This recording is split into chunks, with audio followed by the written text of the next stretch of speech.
In the summer of 1994, in the forests of northeast China, a shining white object slid down out of the sky and settled onto the wooded flank of Phoenix Mountain near the town of Wuhan in Heilongjiang Province. From miles off, it glittered, and it would not leave quietly. The villagers below thought little of it at first. A crashed aircraft, maybe. A weather balloon drifting where it shouldn't.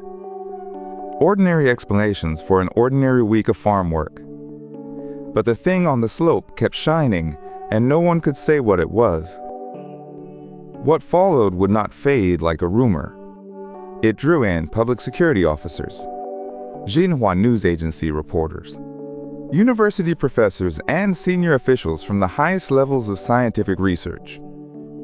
A single peasant's account had become a file the state could not simply close. For more than a decade afterward, television crews would keep returning to that mountain. And in 2003, the man at the center of it all would sit down and pass a polygraph test. So how does an entire country spend years unable to explain what happened on one forested slope? But before that file grew thick with reports and interviews, before any of it, there was only a man and a job at the edge of the forest. His name was Meng Zhaoguo. He worked at the Red Flag Forest Farm near Wuchang City in Heilongjiang Province, the far northeast of China, where the winters bite and the summers are short and green. Meng was an ordinary laborer among many. He worked the land, lived among the villagers of Shanhaitun, and had no reason to expect his name would ever leave that valley. And then came June of 1994. The days were long and warm, the mountain quiet, the work unremarkable. Nothing about that season promised anything strange at all. Then, near the Red Flag Forest Farm, Meng and many of the local villagers said they saw it. A strange, luminous object, drifting down out of the summer sky, settling onto the slopes of Phoenix Mountain. What was it? That white glow settling onto Phoenix Mountain wasn't just a strange light to the workers of the Red Flag Forest Farm. To them, out there in the timber country near Wuchang, it had a far more ordinary explanation. A helicopter. That was the first word passed between them. Something mechanical had gone down on the slope, they figured, engine failing over the ridge, coming apart in the trees. Nothing from the stars. Just an accident that needed reaching. Because what else could it be? These were people who worked the forest for a living. A downed aircraft made sense. A crashed helicopter had a shape they understood, a reason, a wreck you could walk up to and touch. So a group set out. About a dozen of them by the villagers' own accounts, moving up toward the south slope where the thing still glittered. No one imagined they were walking into anything but a rescue. And as they climbed, the glittering grew. Not the dull crumple of torn metal in a crash. A huge, round, reflective object, they said, blazing on the distant slope, catching the light and throwing it straight back at them. It didn't sit the way a wreck sits. It glittered like something whole, something intact, something waiting. And the closer they got, the less it looked like any helicopter that had ever fallen out of the sky. But a downed helicopter leaves a wreck you can walk up to, and what waited on that south slope did not behave like torn metal at all. As the dozen or so climbers pushed toward the light, the thing only seemed to burn brighter. According to the villagers who were there, every one of them saw the same thing. A huge round object, reflective as polished glass, glittering on the distant slope. Not a broken machine. Something whole. Something waiting. How do you keep walking toward a thing like that? The crowd stopped. That brilliant, mirrored bulk sitting where a wreck should have been, throwing sunlight back at them from the rocks. And the courage that carried them up the mountain drained away. So no one dared go closer. The group turned around and went back down the way they had come, leaving the glittering thing exactly where it sat. A dozen witnesses, and not a single step further. That should have been the end of it. Fear had done its job. But fear and curiosity are strangers who share the same house, and one man could not stop thinking about the light he had walked away from. Meng Zhaoguo would go back.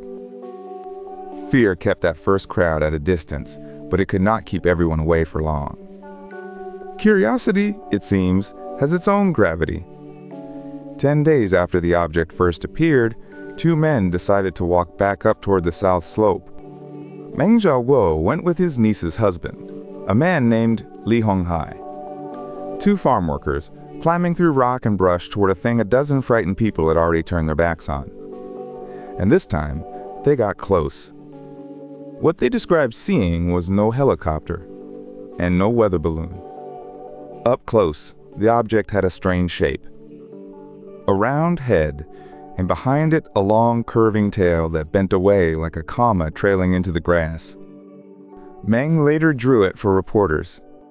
Not a clean flying saucer. He said it looked like a magatama, that old comma-shaped jade bead. Or a question mark. Or a tadpole, he said, but with a tail far thicker than any tadpole should have. The body of it, he said, was milky white, with a faint yellow tinge, like old ivory left in the sun. And there, set into the middle of the disk, was something else entirely. A second round object, made of a different material, with a hard metallic sheen. That was the thing the first crowd had seen glittering from across the valley. The reflection that pulled them up the mountain, and then sent them running. On one side of the disk, Meng said, sat 2 small square shapes that jutted out from the surface. They looked, he thought, like some kind of instrument. Li Honghai described the very same thing, and drew a picture almost identical to Meng's. And the strangest detail of all was how it sat. One end of the disk was driven straight into the mountain slope, buried in the earth, having shoved up a whole row of piled stones, as if the thing had come down hard and stuck. So there they stood, Meng Zhaoguo and Li Honghai, close enough now to see the milky white hull driven into the slope, close enough to touch it. And then something in the craft answered them. A sound rose out of the object, Meng said. Not a hum, not a roar. A thin, piercing squeal, like metal grinding against itself, cutting straight through the quiet of the mountain.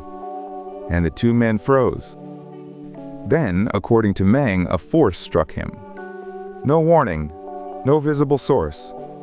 Something hurled him backward off his feet and threw him down among the piled stones, and a searing pain tore through his eyes. He clutched at his face, half blind, the pain white-hot behind his eyes. Li Honghai grabbed him. The squeal, the shove, the blindness, it had all happened in seconds. And then it was over. Here is what makes the account so hard to wave away. Later, reporters would sit each man down separately and ask him to draw what he had seen on that slope. 2 men, 2 pens, 2 sheets of paper. And the drawings came back almost identical. The same tadpole body, the same bent tail, the same metallic core, the same 2 little square instruments on the side. How do 2 men invent the very same impossible shape? Or did they invent it at all? Those 2 matching drawings would come later, once the shock had faded. But in the days right after Meng was hurled back from the slope, the story stopped being 2 men and a strange object. It became a matter for the whole farm. Meng and Li Honghai walked back down to the Red Flag Forest Farm and reported what they had seen to the chairman of the farm's labor union. A luminous craft. A jolt of force. Searing eyes. This was no longer a rumor the men could keep to themselves. 3 days passed. Then the chairman did something a simple hoax rarely survives. He gathered a party of more than 30 people and led them straight back up toward the south slope to see the thing with their own eyes. The group spread across the slope, scanning the far ground where the object was said to rest. Meng raised a pair of binoculars to his eyes and looked toward the distant rocks. For a moment, nobody moved.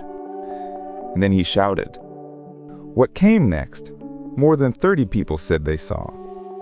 Meng cried out that he had spotted something. Then the binoculars dropped, and he crumpled to the ground, his whole body seized by violent convulsions in front of the entire party. This was the part that would haunt the investigators for years. Whatever else could be doubted, dozens of witnesses had watched a healthy man drop and convulse in the open air. What had Meng seen through those lenses in the instant before he fell? When Meng came around, still trembling on the mountain grass, the men crowding over him wanted to know one thing. What did he see through those binoculars in the instant before he dropped? According to what Meng later recalled, in the seconds before he collapsed, he had glimpsed something standing on that slope. A being. And it was raising something in its hand, an object no bigger than a matchbox. From that tiny object, he said, came a light. Not sunlight, not a lamp. A harsh, blinding flare like the arc of an electric welder, and it struck him precisely between the eyebrows. Then nothing. Meng described losing consciousness at once, his body convulsing on the ground as if crazed, arms and legs jerking against the stones while the others stared, unable to make sense of what was happening to him. The expedition ended right there. More than 30 men who had climbed up to solve a mystery now had only one task. They broke off the search, lifted Meng between them, and hurried him back down the mountain. That welder-bright flash still burned behind Meng's eyes as the men carried him down the slope. But the strangeness did not stay on the mountain. It followed them into the village itself. It was June. The forest farm should have been thick with summer heat, the kind that hangs heavy over the fields near Wuhan. Yet from that day into the early hours of the next morning, the temperature around Phoenix Mountain simply collapsed. Villagers said it grew colder than the deepest heart of winter. In June, in the middle of the growing season, how does a summer night in Heilongjiang drop below the frozen dead of January? According to those who were there, the cold cut so hard that women cutting vegetables couldn't grip the knife. Their fingers stiffened around the handle. A blade in the hand became too cold to hold. No storm front had rolled in. No cold snap was forecast across the province. Just an early summer village, frozen solid overnight, in the shadow of the mountain where something had driven itself into the slope, and the mountain was not finished. That impossible cold eventually broke, the winter chill draining back out of the June air as if it had never come. But the mountain wasn't finished with the village. About a week later, the workers looked up from their fields, and the sky above Phoenix Mountain had gone wrong. A column of wind, they said, rising off the slope. Not a normal one. According to the villagers, it stood nearly a kilometer high, swallowing half the mountain whole, a churning tower that dwarfed everything beneath it. And its shape made no sense. A tornado widens as it climbs, doesn't it? This one did the opposite. Broad and heavy at the base where it gripped the earth, narrowing to a thin point far overhead, an inverted thing that seemed to hang from the clouds. Then came the colors. Deep in the spinning wall of wind, the workers described faint flashes bleeding through, red and blue, pulsing in the gray murk. Many of them called it an apocalyptic scene, something that belonged to the end of the world, not to a forestry farm in Heilongjiang. They stood in the fields and watched it hold the mountain, that towering strange thing pulsing over the slope where the craft had driven itself into the stone. How long it lasted, the accounts don't fully agree. Only that it lasted long enough to be seen by many. And then it was simply gone. The tornado disappeared, folding back into the sky as suddenly as it had risen. When the workers looked to the slope for the object that had started all of this, the milky white craft wedged in the mountain, that too had vanished. Both of them, at once. When the tornado tore loose and the craft went with it, the mountain fell quiet. But the man they had carried down from it did not wake. Meng Zhaoguo slipped somewhere no one could follow him into. For more than a month, he lay in a coma that was not quite a coma, neither fully asleep nor awake. His family fed him spoon by spoon in the dim room, and he swallowed and stared at nothing. Then, without warning, his eyes would snap open. He would shout, throw his arms wide, and thrash against hands that tried to hold him down. A half-crazed sleepwalking, they called it. And then, just as suddenly, stillness again. In his calmer moments, someone slid paper and a pen into his hands. And Meng, this forest farm worker with an ordinary schooling, began to write. Not sentences. Not anything anyone in that room could read. According to those who watched over him, the marks were strings of incomprehensible letters and pinyin, the romanized spellings of Chinese sounds, tumbling out with no meaning anyone could find. What was he trying to say? And who or what was dictating it?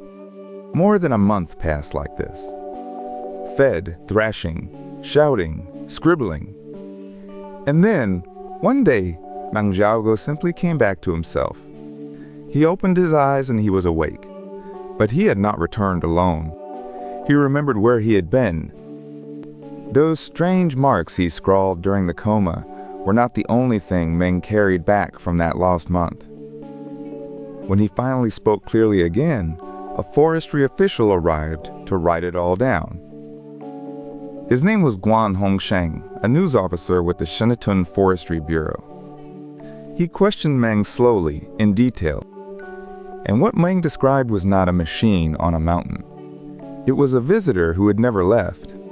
According to Meng, during the coma, he had seen a female being. She stood nearly 3 meters tall. Her hands, he said, carried 6 fingers each. Her body was organized much like a human's, but wrong in every proportion. The head was oversized. The eyes, he told Guan, were large and dark, resembling the eyes of an ox. Her whole body was tightly covered, revealing only the head and the lower body. How does a man in a coma describe a face so precisely? And here the account turned stranger still. Throughout the entire coma, Meng claimed, this woman had been inside his home. Not once. The whole time. Yet no one else in the house ever saw her. Only him. Those wild moments the villagers had witnessed. The shouting, the flailing hands. Meng gave them a meaning. He said he had been fighting her off, resisting as she tried to force herself upon him. His struggle had a target no one could see. Then, one night, he told Guan, the resistance ended. His wife and children lay still on the bed below. He himself, he said, floated in the air above them, joined with the woman for some 40 minutes. Believe him or not, this was the story China would spend years unable to close. That night above his family was not, by his own account, the end of it. Meng Zhaoguo claimed the visits kept coming, that the entities never truly left him, and that the harassment stretched on for weeks after he woke. According to what he told investigators, he was no longer just visited. He was taken. Carried up, he said, into their craft itself, the same milky white thing that had once buried its end in the mountain slope. Then came a date he fixed precisely. On the night of the 16th of July, Meng claimed he was pulled from his own house again, lifted away from the sleeping village, and shown something he could not have understood on his own. Inside the craft, he said, they showed him images. A comet, breaking apart. Fragments streaking down and slamming into a vast banded world, one wound after another blooming across its surface.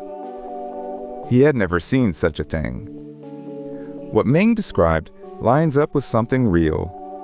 In July of 1994, the fragments of Comet Shoemaker-Levy 9 tore into Jupiter, the first collision astronomers ever watched unfold live. How would a farm worker in Heilongjiang know its shape? And there was a stranger claim folded inside it. The battered giant he was shown, Meng said, was implied to be their homeworld. A dying planet, offered as an explanation. Whether any of it happened, no one on the ground could confirm. A comet on the ceiling, a homeworld shattered by falling ice, These were the claims that finally sent the story out of the forest and onto the desks of people paid to doubt. And by 1997, a group of students had it under a lamp. The UFO Enthusiast Club at Wuhan University took the case apart piece by piece across that year. Not skeptics who wanted it debunked, mind you. These were believers, people who wanted stories like Meng Zhaoguo's to be real, which is exactly why their conclusion carried weight. They allowed that something might have happened on Phoenix Mountain that first summer, a real object, a real fright, an initial contact of some kind they could not dismiss outright. But the rest? The floating, the towering woman, the comet shown as a burning home in the sky, those they judged almost certainly untrue. The further the story traveled from that first sighting, the thinner it wore. So the file might have closed there, a genuine scare wrapped in embellishment, filed and forgotten. Except one verdict was never going to settle a country's curiosity. Other UFO groups across China read the same account and reached the opposite view. They backed Meng Zhaoguo. Where the students saw a story stretched too far, these researchers saw a witness who never wavered. And so the case did not resolve. It split. Two camps, one man, and a mountain neither side could fully explain away. And whatever the skeptics at Wuhan University decided, the case had already grown far too large to belong to any single verdict. Because Meng Zhaoguo was never the only one telling this story. A whole village stood behind him. That is what set this apart from a lone man's dream. Dozens of workers at the Red Flag Forest Farm had seen the glittering object on the slope. Their accounts didn't crumble under questioning. They held. So the file kept climbing. Public security officers took statements. Reporters from Xinhua news agency, the state's own news agency, traveled to the forest farm. University professors weighed the drawings. Even senior officials from National Scientific Research were pulled in. Think of the weight of that roster. In a country not known for indulging tales of flying saucers, this was no fringe curiosity brushed aside. The machinery of the state itself leaned in to look. And still, doubt clung to the details. Then, in 2003, nearly a decade after the light on Phoenix Mountain, Meng Zhaoguo sat for a polygraph test. Wires taped to his skin. Questions asked in a quiet room. He passed. However you read the man, the needle did not catch him lying. And that single result turned an already strange case into something genuinely perplexing. A story the machinery of the state could examine, but never quite explain away. A polygraph needle, a room full of officials, and still the file would not close. Because, long after the villagers stopped talking about it, the cameras kept coming back to Meng Zhaoguo and the mountain that started it all. For more than a decade after that summer, official media outlets across mainland China returned to the story again and again. Documentary crews, state reporters, not a passing curiosity, but a case, broadcast, examined, and broadcast once more. And yet, as with so many encounters reported around the world, the public never fully believed. Doubt clung to the details like the fog on Phoenix Mountain. A luminous craft, a woman only one man could see, a past lie detector test. That is what makes this one refuse to settle. A hoax rarely survives a crowd of witnesses, public security officers, and university professors, all poking at it for years. But an ordinary truth rarely produces a story this strange either. So the record simply sits there. A forest worker from the Red Flag Farm. A landing no one can prove, and no one has cleanly disproved. A polygraph he passed, and a country that kept the question alive on its own screens. Maybe he saw something on that slope. Maybe the mind, once frightened, builds cathedrals out of fear. But somewhere in Heilongjiang, the mountain still stands, and the file still stays open. What do you think really happened on Phoenix Mountain? Tell us in the comments, and tell us which unsolved case we should open next. Subscribe and stay with the Unsolved.